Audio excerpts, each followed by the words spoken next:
ಇವರ ಪ್ರಾಯೋಜಕತ್ವದಲ್ಲಿ ಸುಮಾರು 5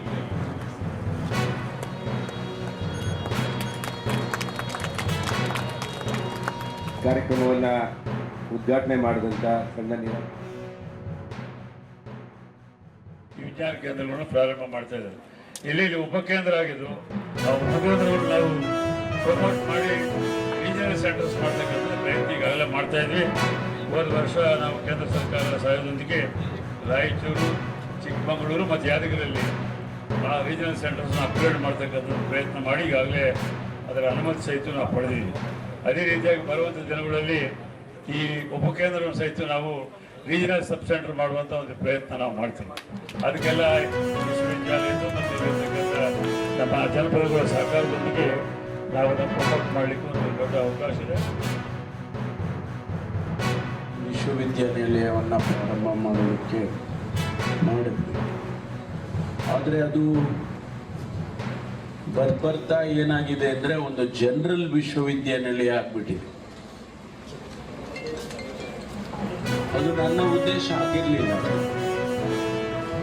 ನನ್ನ ಉದ್ದೇಶ ಇಡೀ ರಾಜ್ಯದಲ್ಲಿ ಮತ್ತು ದೇಶದಲ್ಲಿ ಒಂದು ವಿಭಿನ್ನವಾದಂಥ ಆಧುನಿಕ ತಂತ್ರಜ್ಞಾನಕ್ಕೆ ಸಂಬಂಧಪಟ್ಟಾಗೆ ಒಂದು ವಿಶ್ವವಿದ್ಯಾನಿಲಯ ಆಗಬೇಕು ಅನ್ನುವಂಥ ಉದ್ದೇಶ ಇತ್ತು.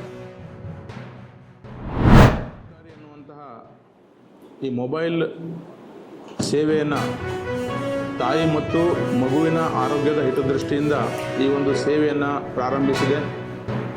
ಈ 4 ತಿಂಗಳು ಆದ ನಂತರ ಮೊದಲೇನೆಂದರೆ ಯಾವಾಗ ನಾವು ಗರ್ಭಿಣಿ ಸ್ತ್ರೀಯರನ್ನು ನೋಂದಣಿ ಮಾಡ್ತೀವಿ ಆ ಸಂದರ್ಭದಲ್ಲಿ ಆ ತಾಯಿಯ ಒಂದು ಆಧಾರ್ ಕಾರ್ಡ್ ಮತ್ತು ಆಕಿನ EC ನಂಬರ್ ಜೊತೆಗೆ ಏನಂತಂದರೆ ಅವ್ರದ್ದೊಂದು ಮೊಬೈಲ್ ನಂಬರ್, ಅವ್ರ ಜೊತೆಯಲ್ಲಿರ್ತಕ್ಕಂಥ ಒಂದು ಮೊಬೈಲ್ ಅಥವಾ ಅವ್ರ ಮನೆಯವರ ನಂಬರ್ ಇರ್ಬೋದು, ಅವ್ರ ನಂಬರ್ ಇರ್ಬೋದು, ಅಥವಾ ಅವ್ರ ಪಕ್ಕದ ಒಂದು ವೇಳೆ ಭಾಳ ಬಡವರಿದ್ದರೆ ಅವ್ರ ಕಡೆ ಮೊಬೈಲ್ ಇರಲಿಲ್ಲ ಅಂತಂದರೆ ಅವ್ರ ಪಕ್ಕದ ಮನೆಯವರ ಒಂದು ಮೊಬೈಲ್ ನಂಬರನ್ನು ಕೊಟ್ಟರೆ ಆ ನಂಬರನ್ನು ನಮ್ಮ RCH ಪೋರ್ಟಲ್ನಲ್ಲಿ ನೋಂದಣಿ ಮಾಡಲಾಗ್ತದೆ.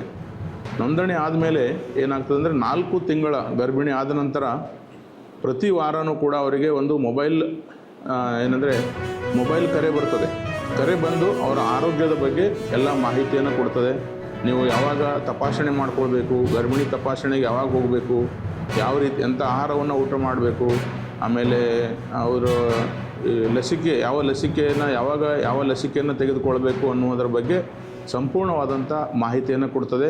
ಆ ಕರೆ ಯಾವ ನಂಬರ್ಲಿಂದ ಬರ್ತದೆ ಅಂದರೆ 0124451660. ಈ ಸಂಖ್ಯೆಯನ್ನು ಏನು ಮಾಡಬೇಕಂದ್ರೆ ಅವರು ತಮ್ಮ ಮೊಬೈಲ್ನಲ್ಲಿ ಫೀಡ್ ಮಾಡಬೇಕು. ಕಿಲ್ಕಾರಿ ಅಂಥೇಳಿ ಅದರಲ್ಲಿ ಮೊಬೈಲ್ನಲ್ಲಿ ಮಾಡ್ಕೊಂಡು ಬಿಟ್ಟರೆ ತಕ್ಷಣವಾಗಿ ಆ ಮೊಬೈಲನ್ನು ಕರೆಯನ್ನು ರಿಸೀವ್ ಮಾಡಿದರೆ ಎಲ್ಲ ಸಂಪೂರ್ಣವಾದಂಥ ಮಾಹಿತಿಯನ್ನು ಅದನ್ನು ಕೊಡ್ತದೆ. ಒಂದು ವೇಳೆ ಅವ್ರಿಗೆ ಆ ಕರೆಯನ್ನು ರಿಸೀವ್ ಮಾಡಲಿಕ್ಕೆ ಆಗಲಿಲ್ಲ ಅಂತಂದರೆ ಅವರೇನಂತಂದರೆ ಅವರು ನೋಂದಣಿ ಮಾಡಿರ್ತಕ್ಕಂಥ